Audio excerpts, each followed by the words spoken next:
சகோதர சகோதரிகளே, நாங்கள் உங்களை பார்க்க தான் வந்திருக்கோம். ஆண்டவர் இந்த இடத்துல எங்களுக்கு சொல்லியிருக்காரு, நாங்கள் வந்திருக்கோம். எதுக்காக வந்தோம் நீங்கள் நினைக்கலாம். பாவத்தை பற்றி நாங்கள் பேச தான் வந்திருக்கிறோம். இன்றைக்கு உலகத்தில் அநேக இடங்களில் பாவம் பாவம் பாவம் பாவம் பெருகி போச்சு. சாராயம் குடிக்கிறது, மதுபானங்கள், கஞ்சா, அநேக போதை வஸ்துக்கள், விபச்சாரம், வேசித்தன ஆவிகள், அநேக பாவங்கள், உலகம் முழுக்க பாவங்கள் பெருகி போச்சு. அதனால ஆண்டவர் எங்களை வந்து பேசுங்கன்னு சொல்றாரு, உணர்த்துறாரு. எங்களுக்கு நாங்க ஜபத்தில் இருக்கும்போது உணர்த்துறாரு. நாங்க இந்த ஊழியத்தை நாங்க செஞ்சுட்டு இருக்கோம். அன்பான சகோதர சகோதரிகளே, நாங்க பேசுறத கொஞ்சம் கேட்டீங்கன்னா உங்களுக்கு ரொம்ப உபயோகமா இருக்கும் நாங்க நம்புறோம்.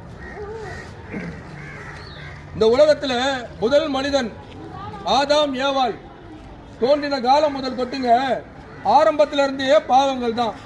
பாவம் பாவம் பாவம் பாவம் பெருத்து போச்சு. அன்னிலிருந்து முதல் மனிதன் செய்த பாவத்திலிருந்து இன்றைக்கு வரைக்கும் அந்த உலகத்துல பாவம் நடந்து கொண்டுதாங்க இருக்கு.